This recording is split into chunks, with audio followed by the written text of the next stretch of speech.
Hello, I'm Virginia Murphy from Rebirth Ministries. Today, I want to remind you that all the things we endure serve as a way for us to meet God's purpose and plan in our lives.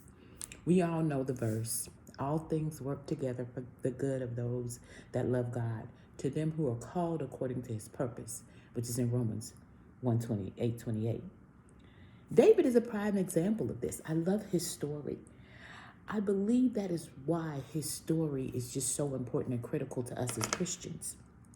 Think about it. David was anointed king at the age of 17, but he was definitely not king at the age of 17. He went right back out into the field and continued his job as a shepherd. He learned humility and how to serve others through that. In addition, you can read in his words as a psalmist the struggles and the suffering that he went through. Yet he trusted God through these struggles and he praised God, which is definitely something that a leader needs to know how to do.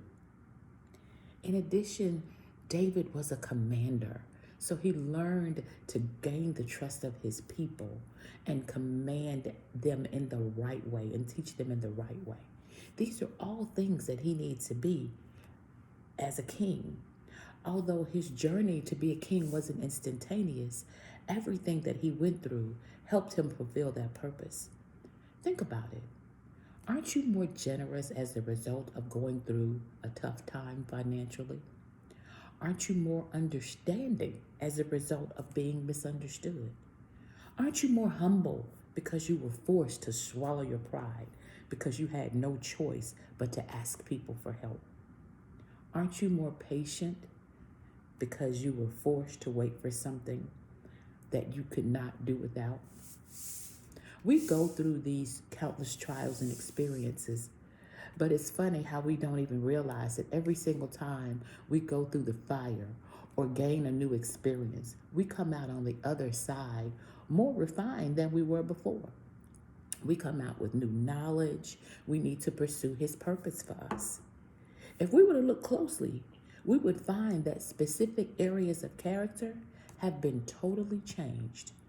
Depending on the nature of the battle we've endured and persevered through, characteristics that defined us before, like impatience, resentment, selfishness, hatred, anger, rage, different forms of addiction, have all been burned away. They are no longer there. And those are all things we need to fulfill the purpose that God has for us. So be encouraged. So as you're going through and you don't see your purpose coming fully to fruition, continue to walk with God because he will make all things work together for the good of those who love him and are called according to his purpose. Be blessed.